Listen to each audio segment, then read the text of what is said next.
네. 5장 주거와 문화.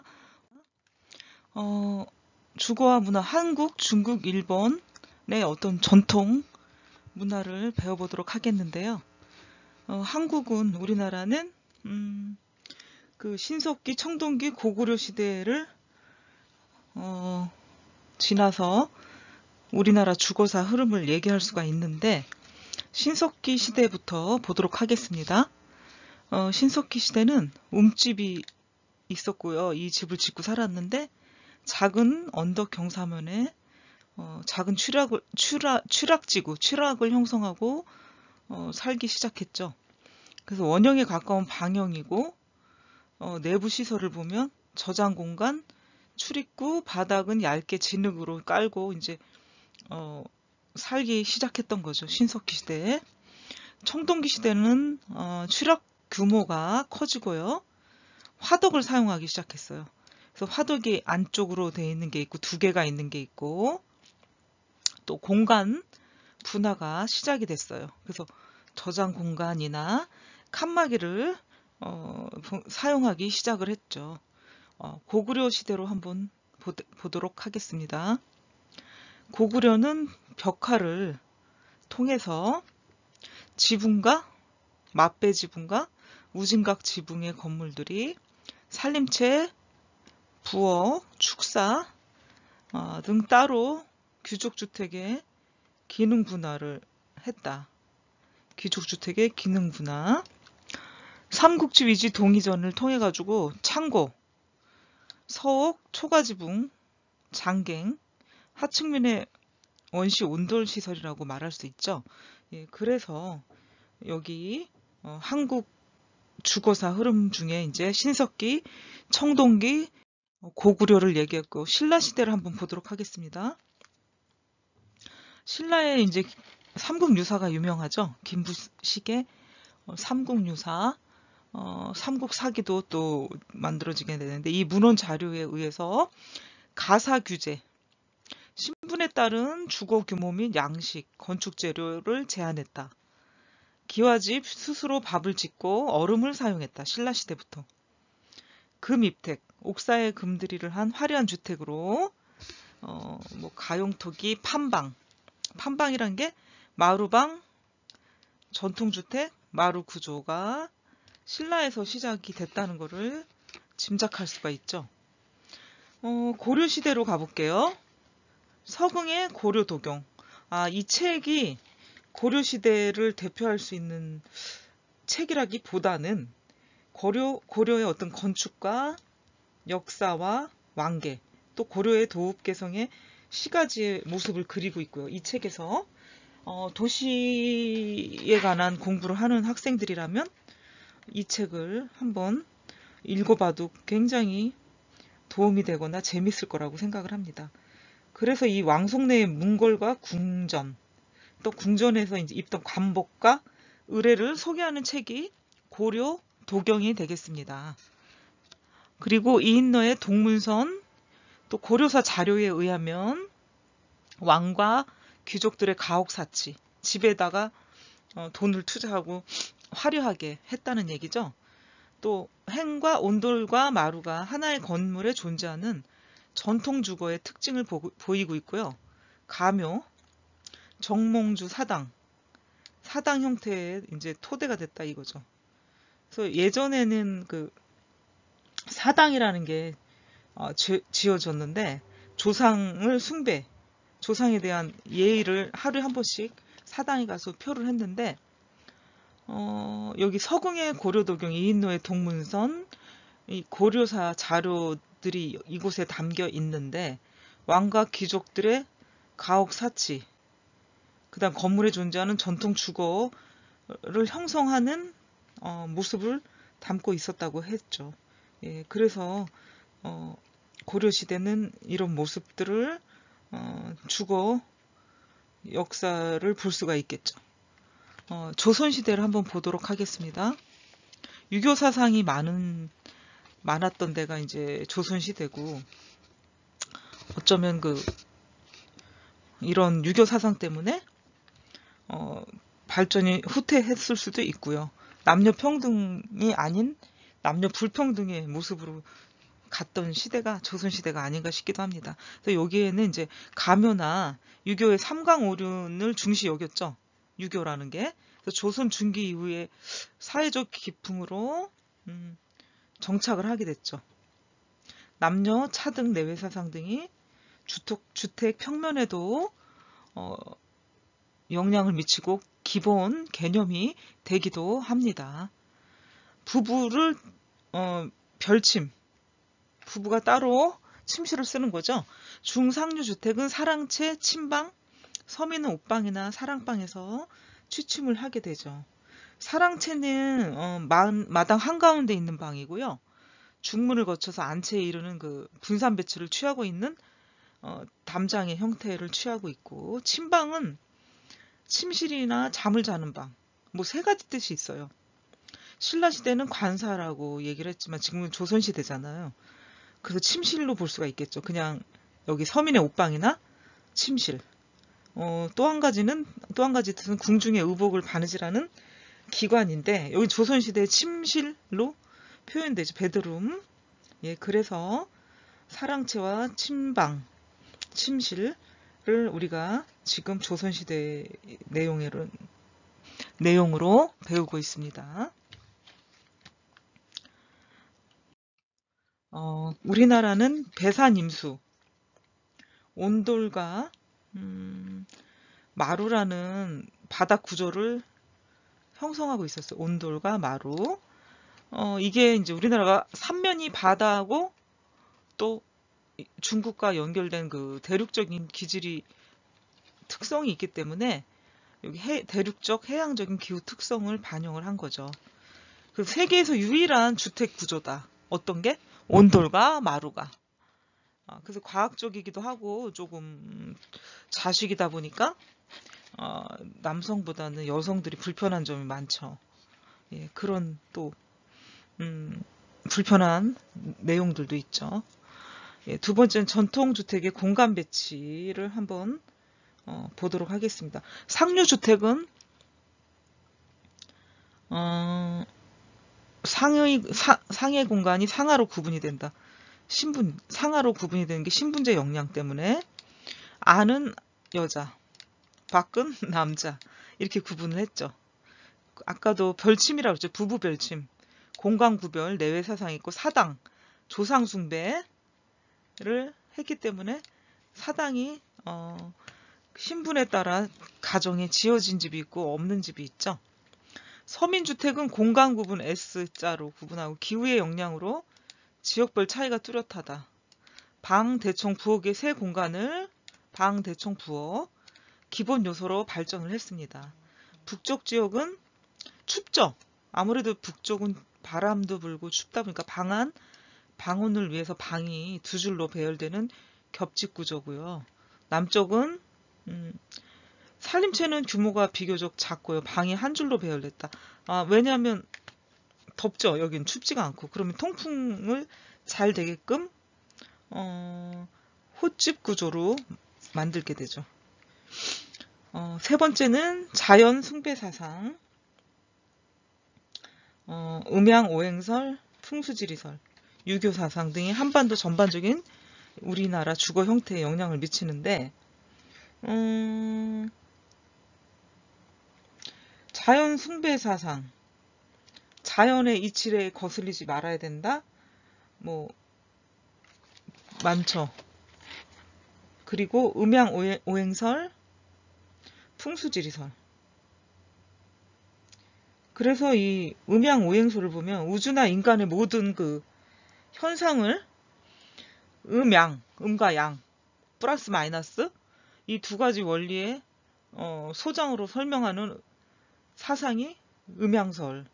그래서 이 영향을 받아가지고 만물이 생성 소멸한다. 그래서 등장한 게 오행설이죠. 그러니까 목화 토 금수가 오행인데 처음에는 음양과 오행이 이렇게 붙어서 학설로 아니면 학문으로 연구되기 시작하지는 않았고요. 처음에는 그 중국의 명나라 때 분류가 됐었죠.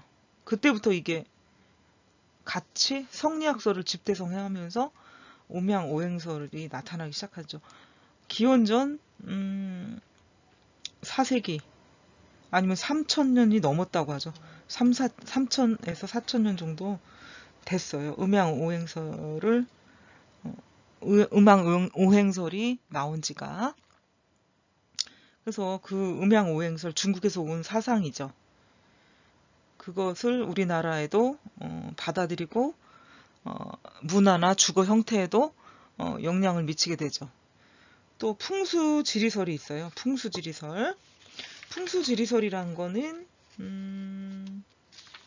지형이나 방위를 인간의 기륭 화복과 연결시켜가지고 죽은 사람을 묻을 때 또는 집을 지을 때 좋은 장소를 구하는 이론이 풍수지리설이죠.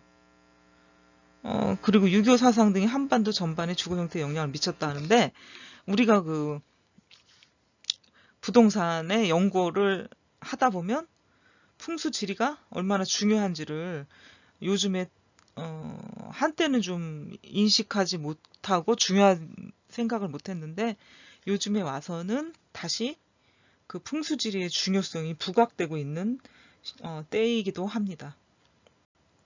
그래서 이런 걸 가지고 이제 우리나라 주거 형태에 영향을 미치게 되죠. 한옥 구조 및 명칭을 한번 보도록 해보겠습니다. 석가래, 지붕의 뼈대를 이루는 나무다 해서 여기 그림하고 디테일한 모양새가 나와 있어요. 석가래 여기. 대들보, 지붕을 떠받치기 위해 가지고 기둥과 기둥 사이에 건너지른 보다 해서 대들보라고 했고, 우리가 왜 한 집안의 가장이나 집안을 이끌어가는 사람들, 중요한 인물들을 가지고 대들보다 이렇게 얘기를 했는데, 가옥을 한옥을 지을 때 그 대들보 역할이 굉장히 큰 역할인 거죠. 그러니까 중심적이고 없어서는 안 될 중요한 대들보죠. 대들보. 예, 그래서 가장이나 중요한 사람에게 우리 집안의 대들보다 이렇게 얘기를 했던 것으로 보입니다. 여기 보시면 용마루 있죠. 건물 지붕 중앙에 수평으로 된 부분이 용마루다. 추녀를 보겠습니다. 치마의 네 귀퉁이에 있는 큰 석가래다. 우리가 석가래 아까 배웠죠? 지붕에 뼈대를 이루는 나무다 했는데, 요것이 네 귀퉁이에 있는 큰 석가래다. 추녀는. 예, 그리고 밑에 처마 보겠습니다. 여기를 처마라고 하죠. 이 부분을.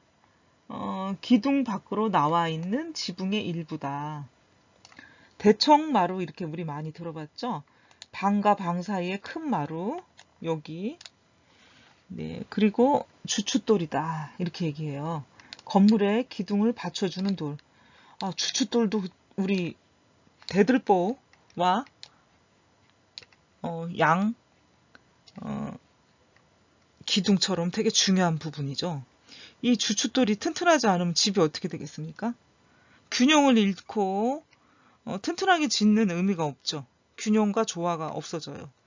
그리고 받쳐주는 건 그런 돌의 역할을 하기 때문에 아주 중요하다고 볼 수가 있겠죠. 뭐 중요하지 않은 부분이 없는 건 아니지만 가장 큰 포지션을 차지하거나 중요할 때 주춧돌이다, 대들보다 뭐 이렇게 얘기를 해 주었던 것 같습니다. 어른들께서. 다음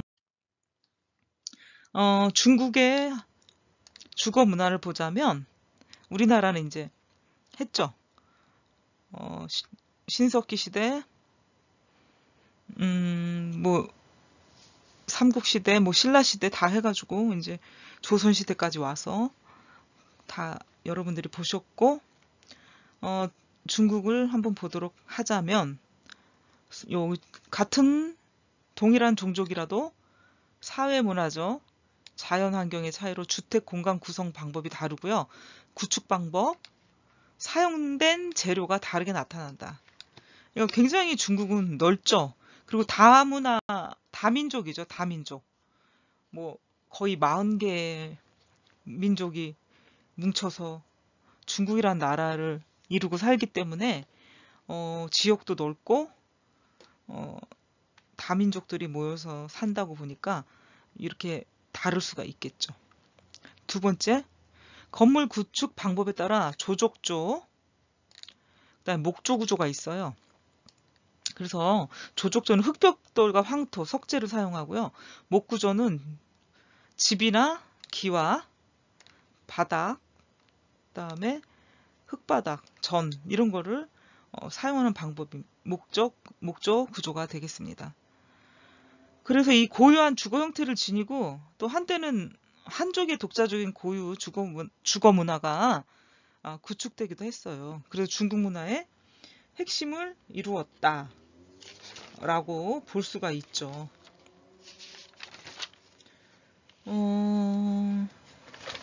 그 다음에 보도록 하겠습니다. 유교 사상으로 인해 가지고 중국의 사하본이라는 건축물이 생기게 되죠. 사하본. 이 사하본은 대표적인 민가 건축이에요. 건축 원리가 대칭적 질서, 위계의 질서, 중심축을 중심으로 발전을 했고 이제 유교 사상에서 비롯된 건축물이죠. 도교 사상을 볼게요. 막 이렇게 무술을 하고 이렇게 날아다니는 게 약간 도교다 얘기를 하는데 그런 거 말고도 또 다른 사상들이 더 가미됐죠. 도교라는 게. 자연과 벗삼아 산다. 뭐 이런 것도 도교 사상. 그래서 자연성, 비정형성 건축 원리가 이제 도교에서 유래됐다라고 볼 수가 있겠고요. 풍수 아까 지리 얘기했죠. 풍수 지리 사상. 다 이런 것들이 중국에서부터 연구가 되고 책으로 만들어져서 우리나라에 들어오게 되다 보니까 중국과 한국과 일본의 이제 비슷한 주거 문화를 발견할 수도 있지만 나라마다 특징이 있기 때문에 조금씩 다른 면도 많습니다. 풍수 사상은 건축 부지 선택, 어떤 땅의 선택, 땅 파기, 주거의 방향이죠. 기둥을 세울 때, 그다음 문화, 화덕의 설치 등의 판단 근거가 된다. 기둥도 아무데나 세우면 안 된다고 그랬죠. 그러니까 그런 풍수 사상에서는 기둥을 막 받게 되면은 전기를 빼앗긴다. 아니면 오히려 좋은 데다가 기둥을 세우게 되면 좋은 길을 받는다인데 이거를 그래서 잘 판단을 하고 선택을 해야 된다. 땅 파는 것도 마찬가지고 향은 뭡니까? 방향을 얘기하는 거죠. 예, 이런 풍수 사상 때문에 중국도 이런 걸 이제 판단을 하게 되는 거죠. 판단을 해서 결정을 하게 되는 게 이제 풍수 사상, 도교 사상, 유교 사상 이런 것들의 영향이 컸던 것 같습니다. 중국의 대표적인 주거 형태는 사하본이라고 말할 수가 있죠. 사하본은 위계 질서를 나타내고요. 중국 전통 주거로 한족의 어떤 상류주택. 그 건물에 4개의 증정을 둘러싼다. 그래서 사하본이다. 이 중정을 중심으로 생활 공간을 배치를 하고요. 북부 중국의 도시형 주택이다. 그다음에 북경의 후통 지역에 계속해서 남아 있다. 그 사하본은 정방, 삼방, 정원 이렇게 해가지고 이제 뭐 4개를 구성하고 있어요. 그래서 정방, 중정을 둘러싸고 있는 정방, 좌우의 상방과 출입구 쪽에 도자방 등의 건물 4개가 배치가 되어 있는 형식이다. 그죠? 여기. 그 남북을 축으로 특수한 규에 따라서 대칭적으로 배치가 되어 있다. 이렇게 되어 있죠. 개구부가 거의 없다. 개구부는 뭐예요? 문이 되겠죠. 문이 거의 없는 벽으로 둘러싸여 있어서 외부에 대해서 폐쇄적이고 내부에서는 개방적이다 라고 볼 수가 있겠죠. 규라는 거는 여러분들이 잘 건축을 전공하거나 도시에 대해서 공부를 했다면 좀 알 수가 있는 내용인데 규라는 건 어떤 뜻이 있는 거죠? 규라는 게 어떤 뜻이죠? 자, 각도에서, 그러니까, 원을 그리거나 고치는 데 쓰는 게 이제 규인데, 원이나 원형의 물건을 이제 규라고 부르겠죠. 그리고 여기 이제 4번은 대표적으로 민가 건축 형식이다. 3,000년 전에, 서주시기 초보 형식으로, 지어진 게 굉장히 오래된 전통을 가지고 있죠. 그리고 여기 보시면 도자방. 전체 4번 중에서 최남단에 위치하고 있고요. 일렬의 건축이다. 그 벽면과 처마는 이 골목길로 접하고요. 창문이 없어서 폐쇄적이라고 했죠. 그래서 또 향은 또 북향이에요. 4번 안쪽으로 나 있고요. 그런 탓에 채광이 좋지 않다는 거죠. 문이 나 있어도 4번 안쪽으로 나 있고 채광이 좋지 않다. 그래서 폐쇄적이고 내부에 대해서 개방적인 구조를 지니고 있는 게 4번인데 4번을 한번 우리 다 함께 그림으로 보도록 합시다. 예, 이렇게 네모 반듯 직사각형이나 네모 반듯한 모양이죠. 예, 그래서 이렇게 공간 구조 배치를 여러 개 많이 할 수 있고 또 4개로 나눠서 건축을 했던 걸 여러분들이 볼 수가 있습니다. 대표적인 주거 형태의 대문은 건물의 남동쪽, 북동쪽, 오른쪽에 위치했고요. 신분이나 경제력에 따라서 높이나 장식이 다르다. 점점 난 신분이 높고 경제력이 좋아. 그럼 장식도 화려하고 높이도 더 높아 있었겠죠. 그래서 전원은 긴 마당, 수화문, 요런 거는 경제적인 지위를 나타낸다. 영벽. 이 수화문 오른편 벽면에 대문에서 바라보는 시선에서 차단한다. 잡기를 막으려는 의미가 있는 거죠. 잡기를 막으려는 의미.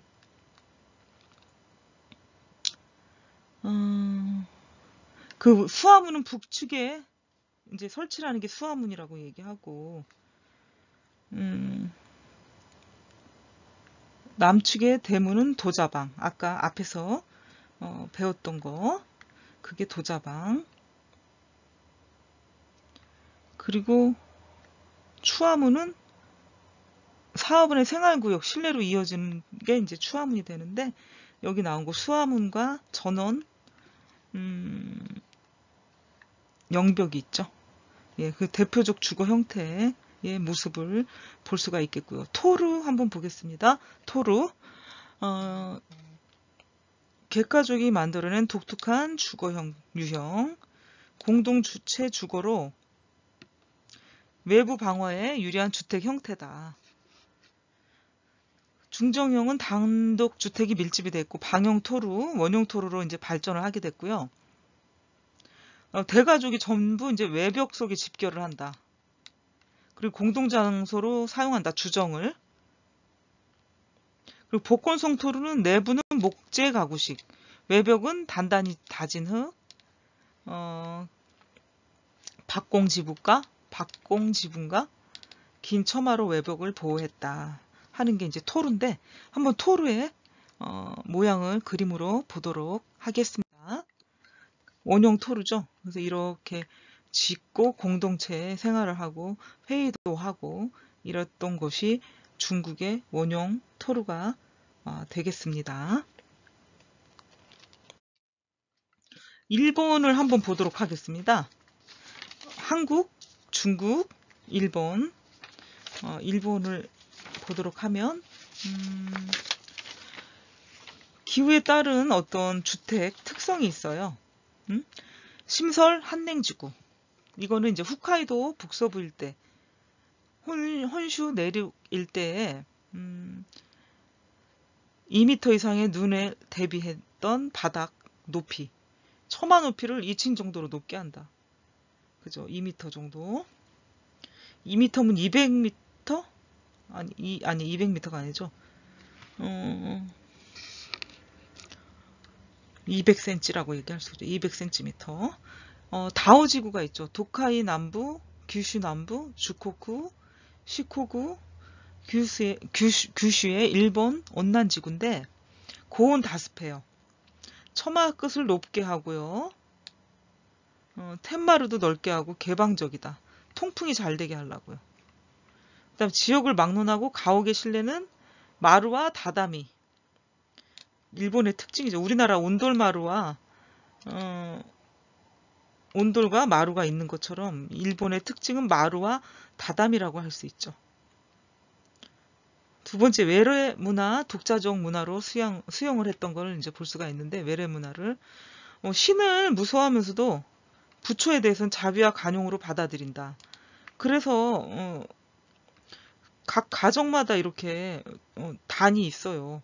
기도를 할 수 있게. 그리고 각 작은 절들이 굉장히 많아요. 일본에는 가미다나 토속적 신앙을 믿는다. 일본은. 그래서 부처 아니면 불교를 받아들이는 국가이긴 한데 받아서 일본식으로 약간 바꾼 변형된 불교라고 할 수가 있겠죠. 삼국이 다 똑같은 불교가 아니에요. 조금 변형이 됐다. 우리나라의 불교와 조금은 다른 형태. 기본적인 믿음이나 믿는 마음, 그 내용은 비슷한데 우리는 이제 절이나 개인 어떤 도심에 있는 사찰에 이제 가서 기도를 하거나 이러는데 여기는 곳곳마다 절이 많아요. 가는 데마다 개인 사찰들. 예, 그래서 조금은 다르다. 우리나라의 형태랑 알 수 있겠습니다. 그래서 일본의 지역별 주거 형태를 이제 그림으로 한번 보자면 이 지역별로 특성, 기후나 어떤 문화적인 특성이 또 달라요. 일본도. 그래서 주택의 형태도 다 이렇게 다르게 나타나고 있습니다. 그러니까 여러분들이 이쪽 뭐 동서남북 여기는 이제 길게 섬으로 돼 있기 때문에 그 지역마다 어떤 형태의 주택을 짓고 사는지를 그림으로 여러분들이 간단하게 볼 수가 있겠습니다. 일본의 주택을 한 번 더 보시면 기후에 의한 영향이 많기 때문에 소설 한난지구, 홋카이도 동남부, 혼슈 북동부에는 심설 한냉지구, 여기는 홋카이도 북서, 혼슈 내륙지방인데 처마미까지 쌓이는 눈 때문에 집바닥을 높게 해요. 그래서 처마 높이를 2층 정도로 높게 하고 지붕을 경사 3개, 추녀의 돌출부를 짧게 눈이 쌓이지 않게 하기 위해서요. 그리고 온난지구는 통풍이 잘 되도록 지붕을 2층으로 만든다. 다오지구를 볼게요. 처마 끝을 깊게 하고요. 텐마루를 넓게 통풍이 좋게 한다. 지역과 관계없이 바닥에는 다다미와 마루로 구성이 돼요. 상류주택 볼게요. 신덴지구리 남쪽에 넓은 정원, 배를 띄우고 다리를 설치한다. 중세 슈덴주쿠리는 볼게요. 슈덴주쿠리 무사들의 주택이다 얘기를 해요. 그래서 남쪽의 절반은 접객 공간, 북쪽의 부분에서의 일상생활을 하고 슈덴의 안쪽에 가족 공간, 북측에는 부엌을 배치를 해놓고 있죠. 그래서 중세 슈덴즈쿠리는 무사들이 썼던 주택인데 이렇게 배치를 했구나 하고 알 수가 있겠죠. 마찌야 도시 속의 서민 주거로 장인, 상인들이 주거를 했다. 다실 건축과 정원이 발달이 됐다. 일본은. 예, 그래서 일본의 주택을 살펴보도록 했고요. 여기 이제 한번 농가의 평면을 보도록 하겠습니다. 여기 보시면 도마, 흙으로 된 작업 공간이고 1호리 여기죠. 이 공간을 얘기하는데 화덕과 취사 겸용으로 썼던데 그러니까 마룻바닥을 사각형으로 도려내고 난방 취사용으로 이제 불을 피울 수 있게 해놓은 장치, 우리나라 아궁이 같은 역할이라고 볼 수도 있겠죠. 갓대는 이제 부엌이라고 합니다. 갓대. 갓대가 여기죠. 부엌. 그 다음에 자식키. 여기 공간은 객실. 손님들이 오면 방을 내주는 공간이라고 아실 수가 있겠죠. 1호리는 아까 얘기했죠. 참 1호리 여기 도마 흙으로 된 작업 공간이다. 여기 흙으로 된 작업 공간, 자식키, 객실 해서 이렇게 여러분들과 여기 수납 및 침실 공간 배울 수가 있죠. 그래서 이렇게 여러분들이 배워볼 수가 있겠습니다. 일본의 농가 평면 구조를 여러분들이 그림으로 보았습니다. 5장 주거와 문화 중에 주택의 특징이죠. 목조 구조. 여름에 적합한 집이다. 차양이 발달됐다. 방이 독립적이지 않다. 그래서 일본은 다다미, 스키야, 다실로 이루어졌죠. 주택의 종류를 보면 스텐스구리, 쇼인스구리. 그래서 스텐스구리는 정원의 화려함을 볼 수가 있고 거주자의 권위, 그래서 귀족주택이다. 쇼인스쿠리는 여기 무가주택이다. 그죠? 무로마치 시대 중기부터 모모야마 시대에 완성된 무가주택이고 선종불교에서 비롯되어 소박함과 절제미가 있다. 또한 접객 공간이 격식화, 장식화가 되고요. 쇼인이라는 서재방에 방이 추가가 돼요. 그래서 신분에 따른 자석 배치가 이루어지고 도코노마, 지가이다나 뭐 이런 것들이 있는데 창문과 책상이 필수다. 창문과 책상이 필수고요. 목재로 구성이 되어 있고 방에 붙박이로 설치되어 이동성이 없다. 이렇게 여러분들이 알아두시면 좋겠습니다. 그리고 동남아 주택을 보도록 하겠습니다. 열대 몬순 기후이죠. 그래서 우기에는 단시간 내 홍수가 나기도 하고요. 그래서 이제 지면으로부터 6에서 8피트 높이, 8피트 피트 단위가 1피트에 30.4cm니까 환산을 해보니까 243m, 2m가 되죠. 2m가 넘거나 2m 전후로 이제 그 높이를 올려주게 돼요. 지붕 경사가 급하고 통풍이 잘 되게 천장과 지붕이 떨어져 있다. 그 목조 가옥은 티크 열대 기후에서 잘 자라는 티크나무로 벽을 만들고요. 베란다가 넓고 지붕은 나뭇잎을 엮어서 풀잎이나 나무 판자를 대어서 만든다. 그 다음에 이제 이 집을 만드는 조건이 4가지가 있는데 지상에서 일정 높이를 띈다. 못을 사용하지 않고 대부분의 주택 1층은 베란다로 연결이 되고요. 3번째는 개방적이다. 비교적 프라이버시 확보에 조금 어려움이 있다. 4번째는 박공 지붕의 우아한 장식 깔레 사회적 지위를 상징한다. 이렇게 여기 볼 수가 있겠죠. 요렇게 이제 목조 가옥을 지을 때 4가지 조건들이 있게 되죠. 수상 가옥은 운하 발달로 인해 가지고 물 위에 집을 짓는다. 그래서 시원 미풍에 더위에 접하고 이제 지붕은 비를 막도록 경사를 짓고 지붕의 재료는 나무 껍질판, 양철판을 사용하기도 하고요. 수상교통과 수상시장 발달에 도움을 많이 주게 됐죠. 동남아 주택. 수상주택이 베트남에도 있고요. 베트남? 캄보디아? 조금 이제 기후 때문에 이제 수상 가옥을 짓고 살기도 하긴 하는데 하여튼간 그곳에서 봤던 것 같습니다. 수상 가옥은. 그리고 목조 주택의 장점이 있습니다. 내구성이 강하다. 최소 200년은 사용 가능하고요. 유지보수를 잘하면 500년 이상 대를 물려 사용도 가능합니다.